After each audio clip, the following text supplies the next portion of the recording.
गीता अध्याय 12 श्लोक 12 श्रेयो हि ज्ञानमभ्यासाज्ञानाध्यानौ विशेष्यते ध्यानात् कर्मफलत्यागस्त्यागाच्छान्तिरनन्तरम् श्रेयो हि ज्ञान ही वर आघात घ्यायचा ज्ञानमभ्यासाज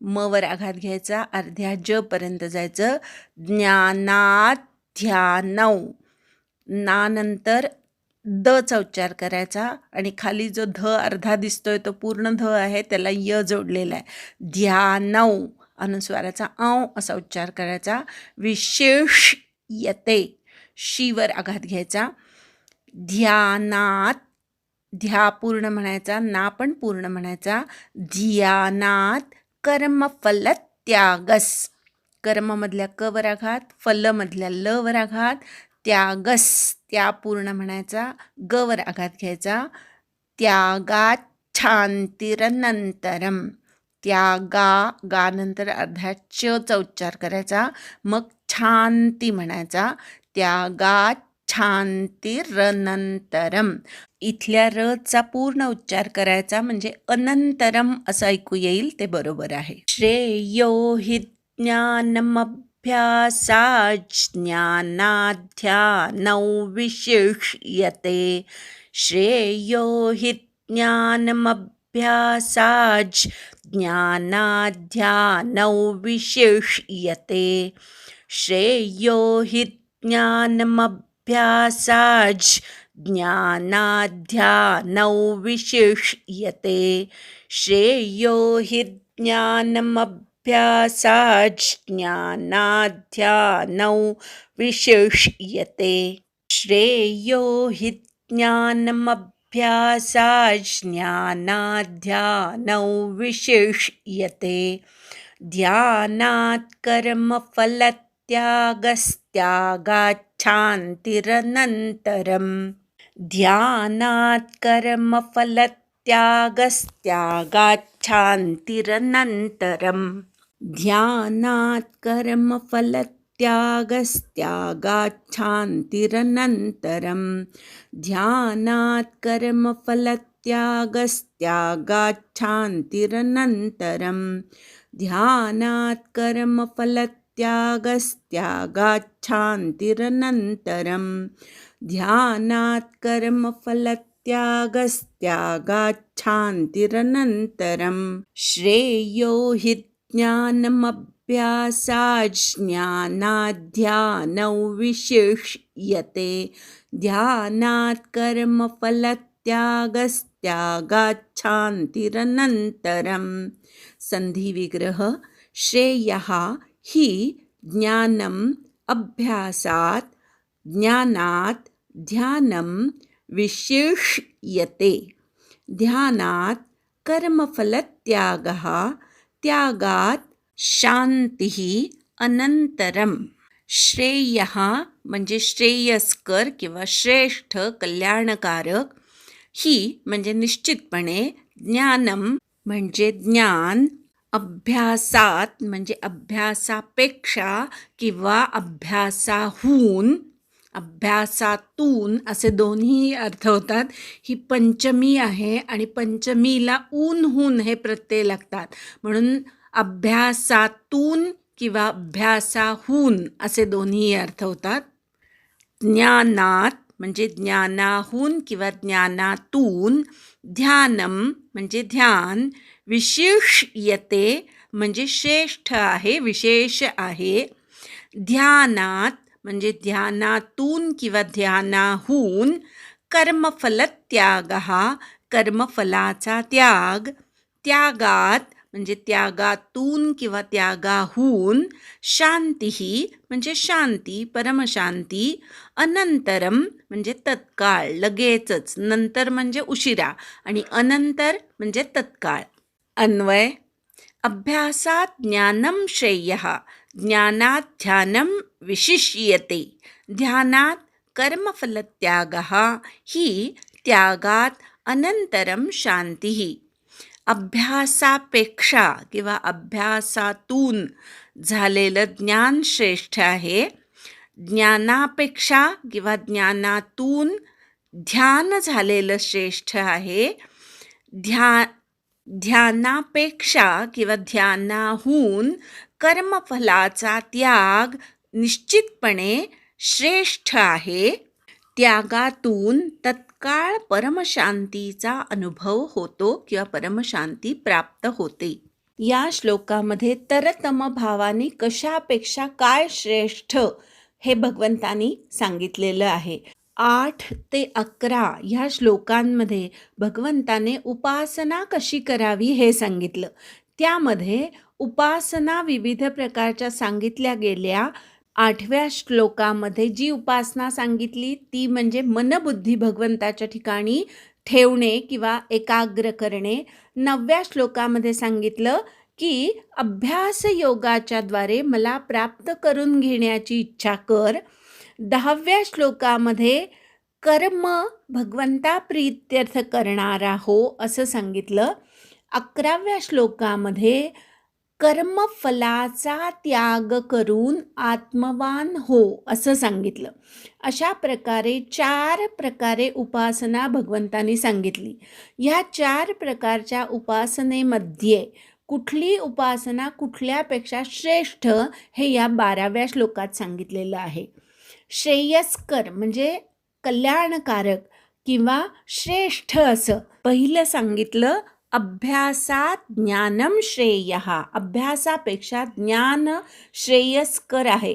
वर्षानुवर्ष ग्रंथ वाचतायत पण ग्रंथात काय सांगितलंय असं जर विचारलं तर ते सुसूत्रपणे काही सांगता येत नाही. असा अभ्यास काय उपयोगाचा? अभ्यासातून ज्ञान झालं पाहिजे. म्हणून नुसत्या अभ्यासापेक्षा ज्ञान श्रेष्ठ आहे. म्हणजेच अभ्यासाहून ज्ञान श्रेष्ठ असा पण अर्थ होतो, पण त्याचबरोबर अभ्यासातून झालेलं ज्ञान श्रेष्ठ असाही अर्थ होतो. कारण अभ्यास स्वतः केला आणि त्यातून ज्ञान झालं तर ते जास्त दिवस किंवा जास्त काळ आपल्या बुद्धीमध्ये धारण केलं जातं. एखाद्या व्यक्तीने सहज जाता येता एखादं ज्ञान सांगितलं तर ते लक्षात राहतच असं नाही, पण आपण अभ्यास केला, अनुभव घेतला की त्यातून जे ज्ञान होतं ते मात्र कायमचं लक्षात राहतं. पोळी कशी करावी हे आईने सांगितलेलं लक्षात राहीलच असं नाही, पण स्वतः पोळी केल्यावर जे ज्ञान होतं ते ज्ञान अनंत काळपर्यंत किंवा खूप काळपर्यंत लक्षात राहतं. म्हणून अभ्यासातून झालेलं ज्ञान श्रेष्ठ आणि अभ्यासाहून ज्ञान श्रेष्ठ. अभ्यास केल्यानंतर त्यातून ज्ञान झालं पाहिजे.